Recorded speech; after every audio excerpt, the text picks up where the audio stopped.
Nous sommes en République démocratique du Congo, précisément à Kinshasa, la capitale. Mesdames, Messieurs, bienvenue dans ce nouveau numéro du journal sur la télé. Autrement, débutant cette édition journal à l'extérieur du pays où séjourne Félix Antoine Tshisekedi Tshilombo, président de la République démocratique du Congo, qui a pris part à la cérémonie de l'indépendance de la République fédérale de Tanzanie. Revenons à Kinshasa, la capitale. Jeudi, marathon pour le président Félix Antoine Tshisekedi Tshilombo à la Cité de l'Union africaine. Il s'est entretenu tour à tour avec l'ambassadeur de la Belgique, des États-Unis, puis de la France. Au menu, la situation sécuritaire et humanitaire dans l'Est de la République démocratique du Congo. Suivez. Un mini balai diplomatique ce jeudi 25 avril à la Cité de l'Union africaine où le président de la République Félix Antoine Tshisekedi Tshilombo a eu des entretiens tour à tour avec des ambassadeurs de Belgique, des États-Unis d'Amérique et de France. De la coopération militaire bilatérale entre la RDC et la Belgique, il en a été question au cours des échanges du chef de l'État avec Madame l'ambassadrice Roxane de Bilderling, qui a aussi fait le point de ses récentes missions qu'elle a menées au Nord Kivu et à Ituri. Nous avons parlé de façon plus générale de nos relations bilatérales, de la coopération qui est en cours et en particulier de la coopération militaire bilatérale qui est très importante, comme vous le savez. Le ministre de la Défense s'est rendu il y a quelques jours à Kindu, où la Belgique est en train de former une brigade réaction rapide, la 31e brigade réaction rapide.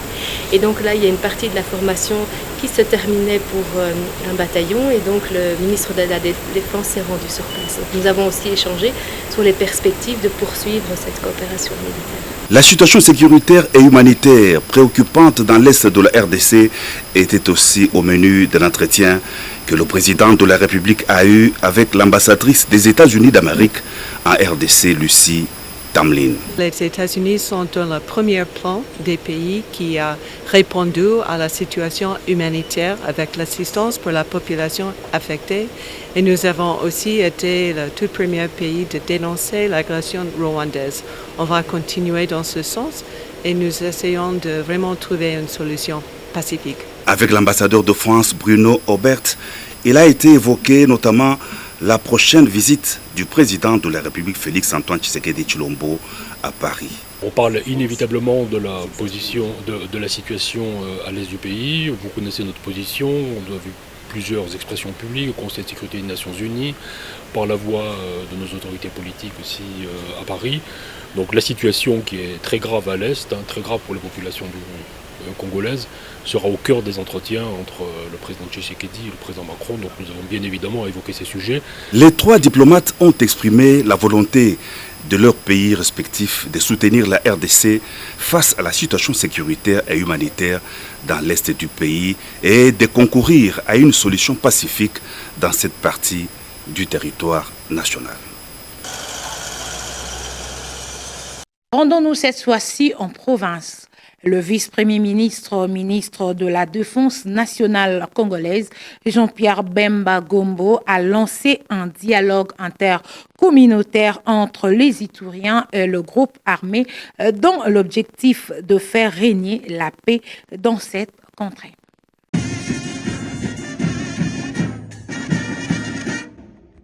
Monsieur le vice-premier ministre, ministre de la Défense nationale et ancien combattant, Excellence, le détachement d'honneur de la 32e région militaire est rangé pour vous accueillir et vous rendre honneur à l'occasion de votre visite de travail à Bunia.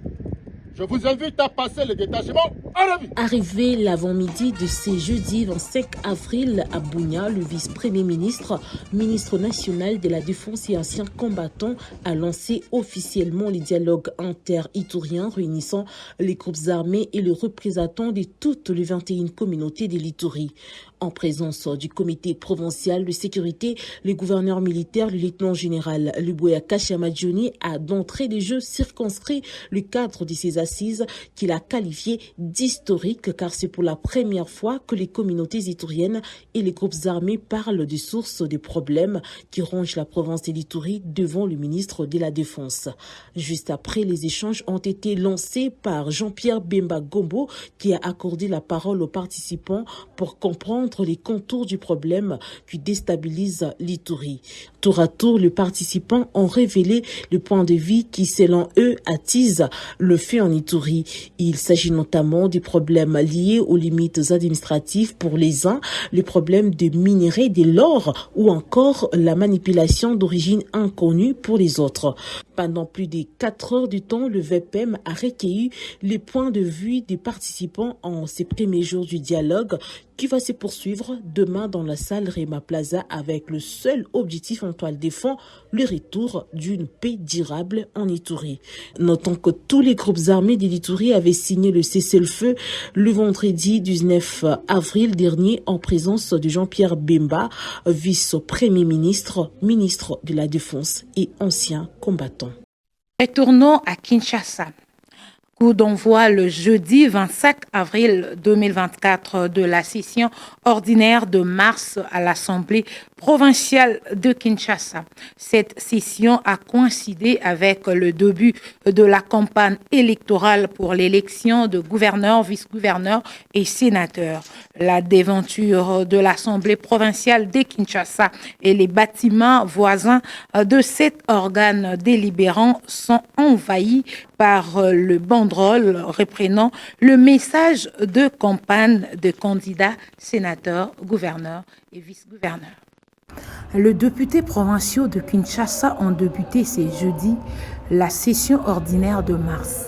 Ils ont rejoint l'hémicycle provincial qui est envahi par le calicot, les banderoles et d'autres affiches des candidats gouverneurs, vice-gouverneurs et sénateurs. L'expérience de l'élection de la législature passée rappelle le mauvais souvenir de soupçons de corruption contre les députés provinciaux qui auraient vendu leur vote au plus offrant. À propos de cette pratique, le député provincial Steve Molomba de l'Union sacrée de la nation, plateforme de la majorité présidentielle, refute ces allégations et rassure que cette fois-ci, le vote se fera librement en faveur du candidat qui convient. Le plus important pour nous, nous sommes des hommes d'État. Nous allons voter la personne qu'il faut selon les discours que chaque personne ou chaque candidat va présenter. Et en âme et conscience. Le 12 mars dernier, lorsqu'il recevait la ministre de la Justice, Rose Mutombo, le chef de l'État, Félix Tshisekedi, s'est inquiété du comportement de certains députés provinciaux qui seraient prêts à monnayer leur voix lors de sénatoriales et l'élection de gouverneurs. La garde des Sceaux a promis de servir, tout comme le procureur général près la Cour de cassation. Nicolas Ouemankoï semble être conscient du danger qu'il court s'il se laisse corrompre. La corruption, c'est une question très délicate. Vous dites on parle de corruption, il fallait nous dire d'abord qui dit qu'il y a corruption. Qui a déjà arrêté quelqu'un en train de corrompre? Qui a arrêté quelqu'un en train d'être corrompu? C'est vrai, moi je peux appeler ça des rumeurs ou des spéculations. Soupçonnés d'être des corrupteurs, les candidats gouverneurs et sénateurs font la fine bouche sur cette question de corruption. Kevin Bolambe est à la fois candidat gouverneur et sénateur. Et là, quand les personnes identifiées, c'est qui salubrité. Il y a mis balais à ma infrastructure, on a mis ça tous en insécurité. Surtout est-elle insécurité qui permettent que les parents n'aient pas de salam bien. Une fois élu gouverneur de la ville-province de Kinshasa, le gouvernement a mis en place donc travailler en collaboration pour développer la ville-province de Kinshasa. C'est également le mutisme du côté de Mireille Koninzeba pour cette question de corruption. Elle brigue le gouvernorat de Kinshasa. Elle ambitionne de redorer la ville de Kinshasa pour le quinoa. Maman Nabino aye, vote le maïlongo, toto nga ville na biso ya Kinshasa, vote to mwana moya kozana na lokumu ya kozala ba quinoa. Initialement prévu pour le 22 avril 2024. Le vote de sénateurs et gouverneurs de province aura lieu le 29 avril 2024, suivant le nouveau calendrier de la Commission électorale nationale indépendante. La campagne électorale va se dérouler du 25 au 27 avril 2024. Prenons ce communiqué qui nous vient de la nouvelle société civile de Jonas Tchombela. Élection de gouverneurs et vice-gouverneurs et sénateurs. Kinshasa, 26 avril 2024. Dans le cadre de suivi et d'évaluation du processus électoral en cours de la lutte contre la corruption et d'autres antivaleurs pendant la période électorale. La nouvelle société civile congolaise met à la disposition du grand public les contacts d'alerte et des dénonciations de tout le cas d'irrégularité, des actes de violence, de fraude et de la corruption, pouvant entacher la crédibilité du processus, c'est là en toute responsabilité. Il s'agit des plus 243 97 0500 44 92 pour tous les appels et SMS. Plus 243 99 99 999 519 WhatsApp. Plus 243 99 99 14 958. Par ailleurs, la nouvelle société civile congolaise en profite pour lancer un vibrant appel patriote à tous les honorables députés provinciaux sur l'ensemble de s'abstenir de tout acte et antivaleurs susceptibles de compromettre la crédibilité et l'intégralité du processus, de voter pour de candidats gouverneurs, vice-gouverneurs et sénateurs compétents ayant pour centre d'intérêt la stabilité, la paix et le développement local. Enfin, pour mémoire, communiqué fait suite au communiqué de presse de la CENI numéro 022/CENI/2024 relative à la campagne électorale de gouverneurs, vice-gouverneurs et sénateurs, qui ira du 25 au 27 avril 2024 et de l'élection proprement dite de ce dernier, ce 29 avril 2024, y compris la centralisation ainsi la publication de résultats provisoires par la CENI. Notez bien, la coordination provinciale de la nouvelle se rend dans toutes les grandes villes pour suivre le déroulement des opérations de ce scrutin indirect. Pour la nouvelle société civile congolaise, coordination nationale, téléphone 099 99 99 519, plus 243 99 99 14 958. Rendons-nous cette fois-ci en province. 5 terroristes ADF neutralisés et 2 capturés par les forces armées de la République démocratique du Congo. Le FARDC invite la population congolaise à collaborer ensemble avec l'armée pour bouter hors état de nuire les ennemis de la paix de la République démocratique du Congo. C'était aux alentours de 20h30, heure locale, que votre armée, engagée dans les opérations conjointes avec UPDF, ont tendu une embuscade à un groupe de terroristes islamistes MTM-USCAP. Dieu nous a donné ces terroristes et au moment où je vous parle, nous avons réussi à neutraliser 5 terroristes ADF MTM et capturé 2. Un capturé du nom de Bissimana Sibomana, originaire de Massissi, qui a quitté son territoire pour venir ici, trompé par les recruteurs qui sont avec eux dans les Massissi. Dieu merci, le secteur opérationnel Sokola Incran Nord a fait un bon travail à travers son service de renseignement. Nous sommes tombés sur cet enfant de 13 ans qui a été recruté par ces terroristes. Comme vous le voyez à mes côtés, parce que je vous ai parlé de 2 capturés pendant cette opération, nous avons M. Ngangondi Jean-Paul, qui est connu dans cette région parce qu'il a été député d'une législature passée. C'est un député provincial honoraire de la zone, mais curieusement, on l'a trouvé dans l'embuscade au même moment du côté des ADF. On est vraiment désolé parce qu'il y a 4 jours, il a été interpellé par la justice militaire pour une déclaration qu'il avait faite confirmant que les ADF sont cachés dans les maisons de la population et que notre armée est incapable de dénicher ces ADF. Dieu merci, c'est aujourd'hui que nous avons compris que tous ceux qui font des bruits, ils ne les font pas pour rien. On peut tromper une population un jour, mais pas éternellement. Aujourd'hui, la vérité est connue et le temps est un bon conseiller. Le temps donne raison à tout le monde, pourvu que tu sois du côté de la vérité. Ce n'est que le début du commencement. Ils sont nombreux qui collaborent la nuit avec les ADF et la journée qui sont dans la population en train d'intoxiquer non seulement la population, mais de prendre en otage la jeunesse de Béni pour s'attaquer aux forces de défense et de sécurité.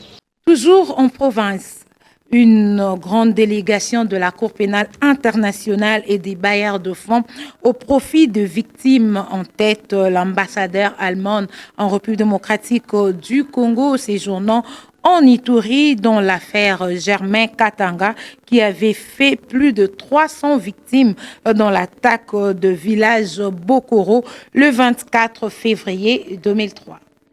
Jour pour jour, 21 ans depuis que les crimes contre l'humanité ont été commis à Bogoro. Il faudrait attendre l'avènement de l'état de siège où la justice est l'un des piliers de la restauration de l'autorité de l'État. C'est ce mercredi 24 avril 2024 qu'a eu lieu la cérémonie symbolique de la clôture des réparations ordonnées par la Cour pénale internationale dans l'affaire Le Procureur contre Germain Katanga. C'est un privilège, une occasion exceptionnelle pour nous, les survivants du massacre de Bogoro, de voir ces jours tant attendus, ces jours où nous avons enfin l'opportunité de rencontrer les personnes qui ont contribué d'une manière ou d'une autre au processus d'action judiciaire devant la CPI au sujet du massacre de Bogoro.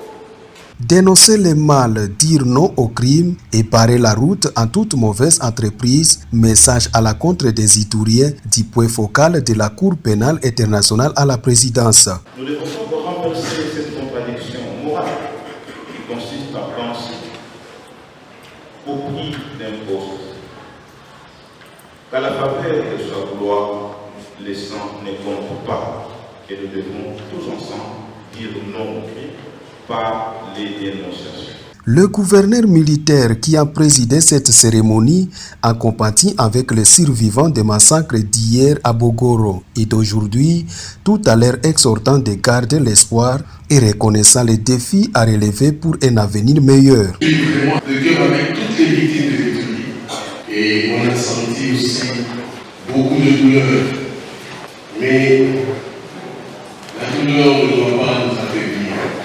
Au contraire, cette douleur doit nous rendre forts. Nous avons déjà souffert, ça suffit. Il devra nous pardonner. Rappelons que les réparations pour les victimes dans l'affaire Les Procureurs contre Germain Katanga ont été financées par des contributions versées au fonds au profit des victimes par CKTE Pays Parti et par des contributions des gouvernements des Pays-Bas et de l'Allemagne. D'une province à une autre, le trafic est à l'arrêt sur la route nationale numéro 5 entre Lubumbashi et Malambwe à hauteur du poste de péage de Kassangiri. Les conducteurs de camions moyens et poids lourds transportant sable, gravier, moellons et caillasses refusent l'installation d'un pont bascule mobile dans un mouvement de protestation lancé le jeudi 25 avril 2024. Ces transporteurs accusent le gouvernorat de vouloir alourdir la charge Ibalabala en tout cas ma taxe n'a pas exagéré. Après tenir batoki Pombaski doit se ma Pombaski a dégagé à tout peine de Pombaski l'umu. Du sable tout n'a Pombaski pas péage. Pour ma document ya mingi tout n'est pas kuminga pare hapa. Et puis Pombaski n'a pas jongé tout n'a katala. Trop c'est trop tout n'a katala tout n'exige. Tant que peuple congolais tout n'a sema non au Pombaski. C'est tout.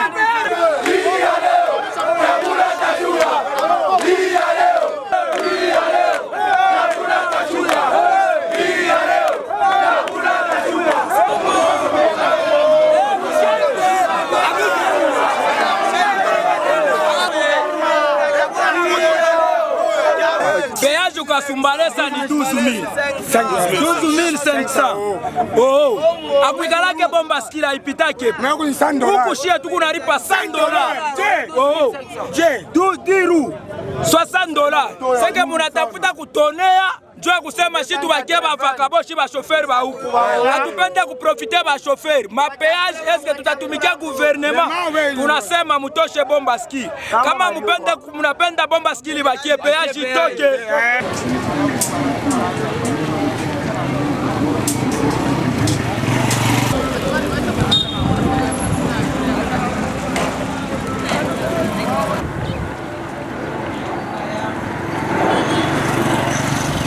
Prenons encore cette brève en images.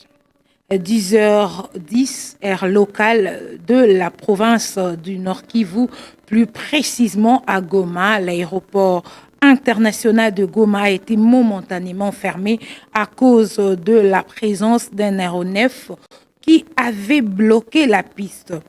L'avion à destination et en provenance de Goma sont mis en attente ce vendredi 26 avril 2024, selon un témoin de l'événement qui a déclaré, je cite, « Nous sommes en train de faire tout notre mieux pour dégager la piste. Cela ne prendra qu'un petit moment. » Bouclons complètement cette édition de journal avec les sports. En qualité de premier sportif du tout-puissant Mazembe, Moïse Katumbi Chapwe est arrivé ce vendredi 26 avril 2024 à la capitale de l'Égypte, Caire, pour participer aux demi-finales de la manche retour entre le TP Mazembe et Al Hilal. Arrivé dans la capitale égyptienne la matinée du vendredi 26 avril 2024 pour apporter un soutien maximum de poids et de taille, le super boss de TP Mazembe a partagé les petits déjeuners matinal avec les joueurs. Aux côtés du membre du staff technique et dirigeant, le chairman Moïse Katumbi a insisté sur le fighting spirit qui doit guider les joueurs pour une qualification en finale. Mais tout passe par un mental de gagneur de la bande à Mamadou Lamine Diaye. Comme à Luanda, le patron des Noirs et Blancs suit dans les petits détails son équipe à l'île des Mires, un match parfait ce vendredi au Cairo International Stadium. Le même stade qui a vu les TP Mazembe faire la traditionnelle reconnaissance de la pelouse le jeudi dans la soirée. L'occasion pour les Franco-Sénégalais de mettre en place les plans de jeu et la philosophie tactique pour ce vendredi. Cette séance d'entraînement a connu la présence du sélectionneur manager de la RDC, Sébastien Desabre, et du président du comité de normalisation de la FECOFA, Dieudonné Sambiloutou, question d'affirmer l'accompagnement de l'organe fêtier du football au club de TP Mazembe. Fin de cette édition de journal, mesdames, messieurs, merci de l'avoir suivi.